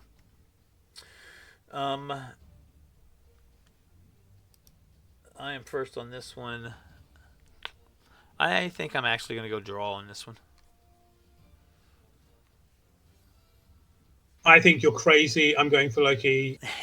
Yeah. I figured you and Galentiel would go Loki, so I thought I'd go different with the draw. Yeah. That's true. Yeah, you want trying to game the points. Yep. Try to reverse psychology it a little bit. Yeah, I guess draws, possible. Yeah, you never know. He might pull off some goofy stuff before he loses all his players. Last matchup is. Go ahead. Me and Ethel, Yep. I guess, is Yep. I was like, what? Why are you skipping? Oh, Yep. well, obviously I'm going for me because Ethel's terrible. So Ethel and his Norse up against Khornight and his Necro. Khorn is in second place with a 4-1-1 record, and Ethel is down in ninth with a 1-2-2 record. 1,500 might be one of the highest full TV teams in the league right now. It's definitely up in the top few. Yeah. So yeah, 13-man roster. You can see it here. Right. You say that, but RTSD is higher than me, and he's missing a player. Gotcha. But only just. Yeah. Are you saving your 160 for a potential free agent down the road? No. I've got three free agents already, and gotcha. Nothing else to buy. So. Kidneys, haggis, and marrowbone. Yep. Nice. And I've noticed you did rename fried pig ears, so hopefully you don't forget to use the scout flag on them. Yeah, because I leveled up humble pie with block and forgot to use the flag. Flag. Yep. I often like, at the end of games I don't look at my team and then just before the next game I'll look at my team and go, oh, it's got SPP. Oh, obviously I need blocks, so I take it and I'm like, oh, I should have taken the flag. I do that sometimes too. So, all right, 13-man roster, 1,500 TV. Ethel, on the other hand, with his Norse at 1160, and he is missing his Yeti. He hasn't played or been admin yet, right? Yes, he has not. Correct. You're right. He is not. So the Yeti will be there for your game. Yeah. And he could potentially be missing players depending on if they play or not. It's getting pretty late now. I very much doubt they're going to play, right? But well, they got all Monday too. So yeah, they got till tomorrow night U.S. Eastern time, so which would go into the early morning. So if they can play Monday evening, they definitely still have time. But yes, against your team, he's at 1160. You're at 1,500, so that's 340. Unless he chooses to buy somebody. He's going to be at 1,300 because the Yeti's going to come back. Oh yeah, the Yeti will be back, and then we don't know if he'll be missing anybody else or not. But yeah, even if he's got his full roster and the Yeti comes back, then he'll have another 140. So that put him at 1,300, which is 200 in inducements. Yeah. So, all right. And he really needs to learn to not random skills. Jesus Christ. Sure feet on one of the Valkyries and pile driver on one of the Norse linemen. Get rid of the pile driver at least. Well, the Valkyrie was a free agent. Oh, did it start with that? Yep. Or was it random agility or something? But anyway, okay, fine. Yeah. Whatever. Terrible choice. The pile driver, though, he should just go ahead and get rid of it and get a new rookie. Because you're never going to use that skill, right? You're just going in with 10K. I mean, actually, that wasn't even a random. It was a random strength. He was going for guard, I guess. Yeah. Almighty blow or chugs. He definitely doesn't want to just waste 20K in and do TV value for a skill. I mean, you can use it, just don't use it until the trouble is, I know Ethel. You shouldn't use it until the end, but he's going to click on it on like turn 7 or something just for fun, and his players can get sent off, and he's going to wonder why he's only got 3 players in the second half. Poor Ethel. We talk about. I am going for to defend himself. I am going for myself. It's serious. Yeah, as much as I really want to go against you, I just find it hard to do. Even as a draw, I'm like, I don't think so. I'm gonna go. Also, oh really? Well, my record against Ethelred is something like 18-3-1 or something like that. Well, I know he's gonna go. I know he's gonna go for you. or for him, I mean. And Yeah. Galentio, I'm assuming, is going to go for you because it's the logical choice. So I'm trying to catch up on Galentio and pull away from you a little more. So I'll go draw. So draw. Maybe Yeah. maybe Ethel will nuffle the shit out of you. Maybe. Yeah. You never know. It is entirely possible. So that is the predictions. I forgot to scroll up for the. There we go. I will show the standings real quick. We can go through those. So on the standings, and I am in the process of just a real quick note for all of you out there. I'm in the process of redoing some of these forms and making them more automated. Um, and I'll also show here real quick because I want everybody to see. It's not here. So, one of the things I did was I automated. Well, this was already automated. There we go. The seeds in the playoffs. So the playoffs, I've redone this. It's currently accurate and everything's automated, so it happens when I fill in values on other forms. So this will always be updated. And then I'm also showing. So I'm showing the 2 wild cards in each division as well, or each conference. The middle section here is. Am I on? Okay, I was on 100%. The middle section here is the top 4 next best coaches in each conference that aren't leaders. So you can kind of see, for instance, in the WFC, Uldrig and Codegoon are the top 2 next coaches. So they're the wild card 1 and wild card 2. And then it shows the third and the next 2 behind that. So you can kind of get an idea of the wild card race and how it's shaping up as well. Kind of gives everybody a good idea of where they're looking, where they're at. And then this last grid is every team left in each conference that is not a division leader. So the 3 division leaders won't be in this bottom grid. Everybody else will be.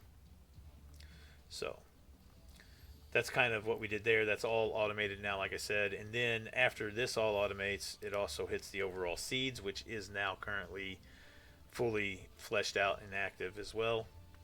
And again, this is all automated. So this just shows the top seed in each conference. And again, with the wild cards as well. And then here is, so these are the teams that would be in the playoffs currently. And the graph on the right is what the actual current seeding would look like with the way everything currently sits. Yeah.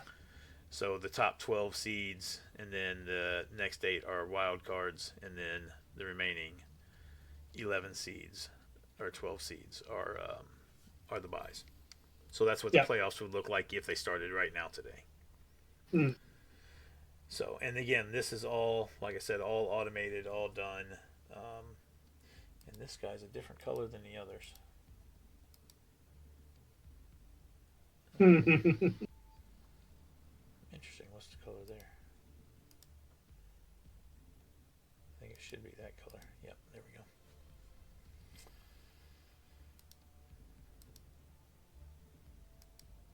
I updated these colors to be because the NFC and the LFC, one was blue and one was a purplish that was really closely similar to the blue. Yeah.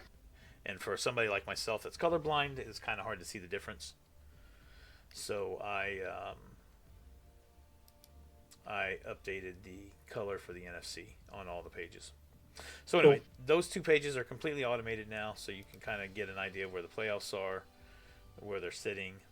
And then what I'm also in the process of doing is I'm getting a game data sheet worked up where, because right now currently when I go in to update the standings, I go in and manually enter in all the data. So now I've got it all automated. There's some fields here, there's some ifs there. So it's getting all this stuff off of this game data sheet, which will be one spot where I just enter the relevant information instead of having to go enter everything. So basically for like the AFC, right now the AFC is the only one that's fully done. I need to do a lot of copy pasting to get all the others set up right. But I'll just come in for each week. I'll enter that result. Was it a division matchup? What the touchdowns for and against were, casualties for and against, and the fouls. And then everything else on every other form will update based off of what's entered in here. So it would just make life easier on me in the long run, basically. And then the last thing I was going to show real quick is I did add on the free agents tab, and I made a post about this in the Discord as well, but everybody should be able to select a race out of this drop-down list now. And what will happen is when you select a race, it will redirect the page to that first cell of that race. So it will eliminate the need to have to scroll or use Control F. So if you need to go down to the vampires at the bottom, you just select the vampires. After a second or two, it will redirect you to the vampires. And then it resets select race to, or the drop down to the select race.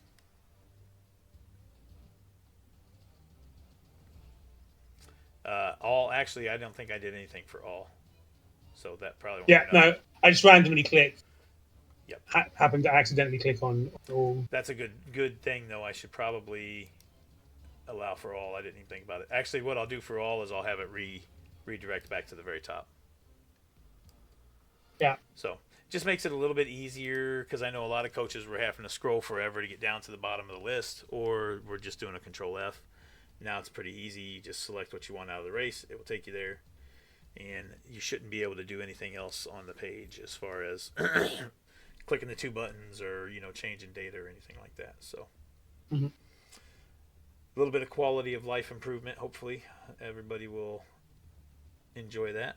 So anyway, what we originally came here for was to go over the standings. So in the AFC, Calderac still leading the North with a full 1 game lead, 1 point lead over the Dark Elves of Dark Elves of Lloyd White and Vivo's Orcs.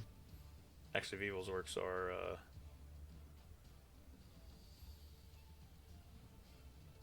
I'm looking at division points. I was looking at the wrong points.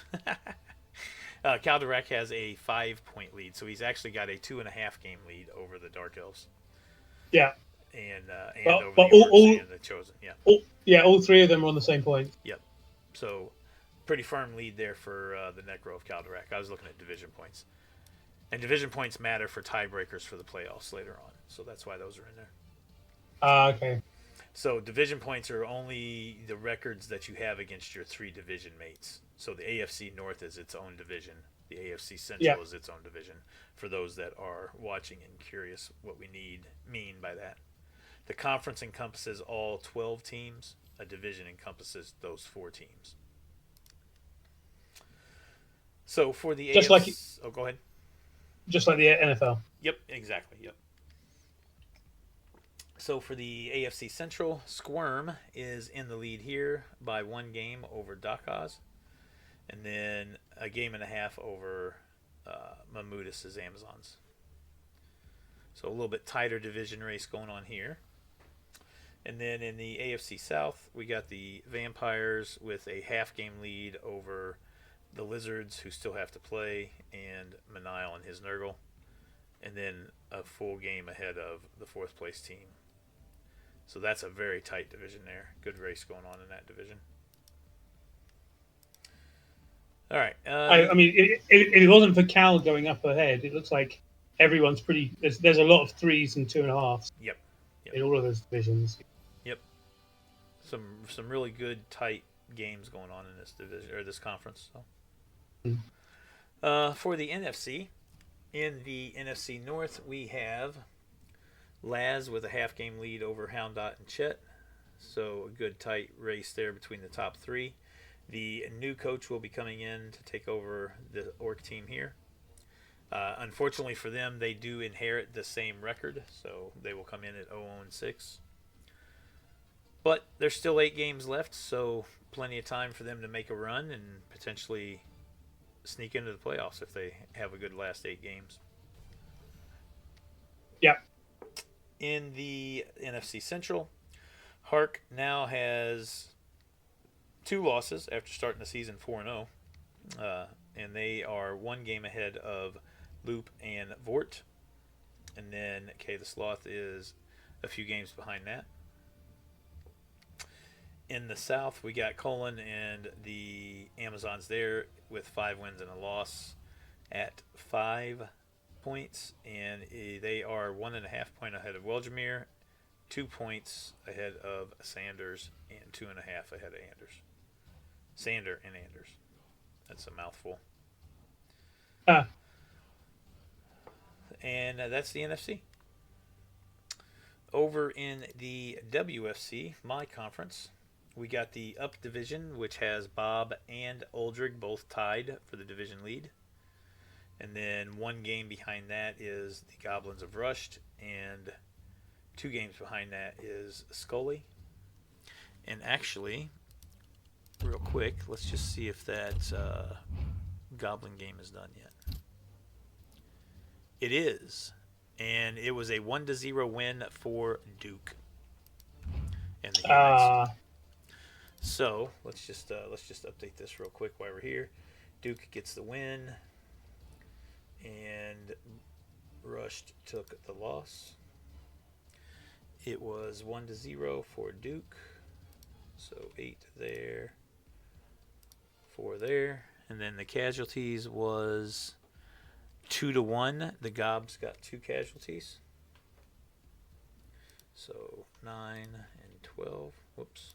9 and 12. There we go. And then Duke had 1 and gave up 2. And then for fouls. Oh, goodness gracious. Duke had 9 fouls. That was an 11-man. Wait. You're saying that the 11-man humans did 9 fouls on the Goblins, or no, it's the other way around. The other way around. Sorry. Okay. I was looking at sustained, not done. Okay, cool. That makes more sense. Yeah. No, the guy. I was just about to say. Fouls. Yeah, that's more like it. I was thinking, man, that's a lot of fouls by the humans. Holy cow! So 34 on the fouls. There we go. Now let's go ahead and get this sorted. All right. So that is up to date. Now Rushed is still a full game behind Aldrich and Bob. In the middle division, Detox is in first place with 3 wins, a draw, and 2 losses. Duke, those humans, are 1.5 games behind. Yep. I messed up. Nope, I messed something up with Duke. He should have 6 games. Let's see here. Let me look at his team real quick and get his statistics. He is 3 wins, 2 draws, and a loss. So I went the wrong way there. There we go.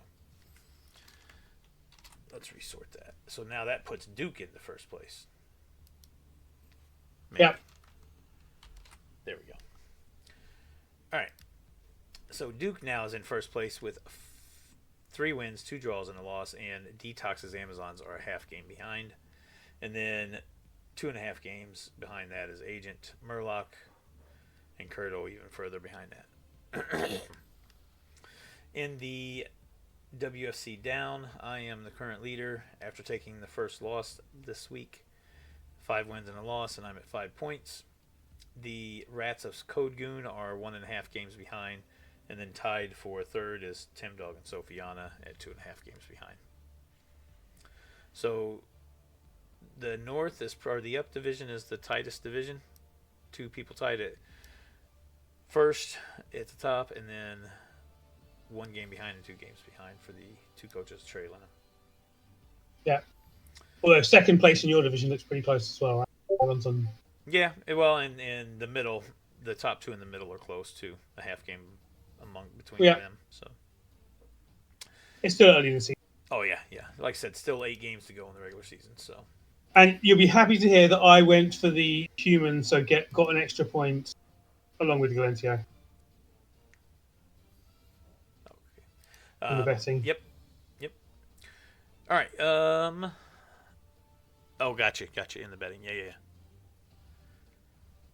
The LFC is the last division. We have the North, which has Khornight in it, and he is a full game in the lead above the Orcs, with the Renegades of Itchen a game and a half behind, and then down at the bottom is Darkwing, several games out already, 3 full games out. In the Central, where Ethelred is living, he is in last place there. Yeah. We got Mats with the Nurgle leading. A half game behind are the Dark Elves of Vala, and then a full game behind him is Loki with his dwarves. And then Ethel is 2 games out of first with his Norse. Mm-hmm. And in the South, the last perfect team still alive is Galentio. He has a 2-game lead over RTSD's Vamps, and then a 5-game lead over the Chosen, and a full 6-game lead over Plasmid Scorn. So that is your standings. And we'll take just a real quick gander at the top 5s, because we've been doing that every week. The most wins is Galentio by himself now with 6. Most losses, we have 2 coaches at 6. One of those will be getting replaced, like we said. Touchdowns 4. RTSD is at 14 and running away with that stat. Touchdowns against, Plasmid is in first with 15 conceded touchdowns. Casualties, the most casualties is Weljamir's Underworld, with Tim Dog close behind him. And then the most casualties sustained goes to Kurto and his Underworld. That's pretty funny. We've got an Underworld team leading casualties and an Underworld team worst in taking casualties. Yeah. And there's not even relatively close team to second place. Like, he's 10 casualties ahead of second place. I mean, Underworld are the team where you throw players in the way, but that's still not a good sign. No, it's not. Not at all. Fouls, most fouls. Rushed, after his 9 fouls in the game that they just played, takes the lead with 34.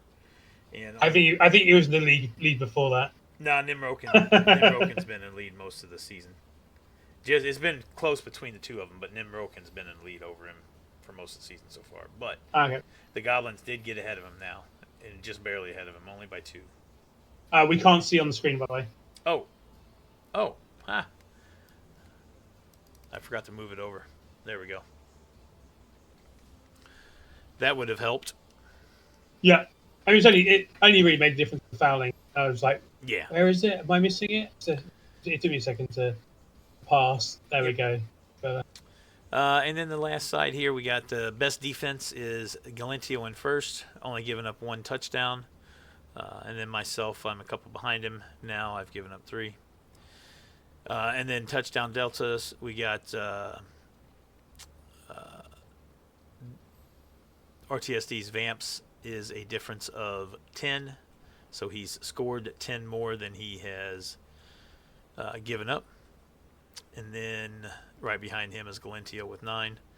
On the casualty side, Vivo's Orcs have 13 casualty difference between what he's given up and taken. And then directly behind him is Khornight, and then Bob in third. It's funny that me and Vivo aren't on the most cas given or received, but are on Delta. I think, if I remember right, Vivo hadn't taken a casualty at all until this week. It was either this week or the last week. He is in the AFC. So he doesn't actually have that many. He hasn't caused that many casualties, but he's had 0. Wait. Yeah, he's caused 15, but only taken 2. Oh, and the casualty table is receiving the most for receiving. Yeah. Okay. Yeah. Of course. Yep. Yeah. So he took 1 last week and 1 the week before, I think. Or he took 2 last week. I know he had went with no casualties for a while. So yeah, on the top 5s, so the way those read is, he's not on the most caused because he's only caused 15. Yeah. And he's not on the most sustained because he's only sustained 2, obviously. He's saying nothing. Yeah. Yeah, but that's why his difference is so good. Yep. Yeah. So that's how those tables read. So, all right. That is time for bed. yeah, For pretty me, much at it for least. this one, and yeah, time for bed. So Yeah. I'm gonna finish working on getting these sheets automated, and then once that's done, I'm going to do a small tutorial video on what each tab is and what it does. So we'll get that done Cool. and You're gonna keep. get that done and get that out for everybody. That'll help with new coaches coming in and also with existing coaches that may not have fully understood what a page was doing or what it was, meant for, type of thing. Yeah. So yep. Any parting thoughts? No, I'm tired. Yeah. Ready for sleep. I am getting tired too. I need to get up and move around a little bit, or I'm gonna fall asleep. So, Yeah. anyway, well, thanks for getting on so late. I appreciate it, and we'll plan on next week again, and we'll see if we can Yeah. get Hopefully a Welsh bit in here. earlier. Yeah, yeah, 3:30 in the morning, maybe a little bit later than I yeah, should have agreed to. yeah. This was a little bit of a crazier day for me. I had a lot of stuff going on today with family coming over and stuff, and Yeah. so. But anyway, yeah, I appreciate it, and I'll let you get off here so you can head to bed. And Yeah. I mean, it was actually my suggestion. I think it's like, oh, I can stay up late. It's fine. Yeah, anyway. Okay. Cool. See you later. Yep. Have a good one. Bye.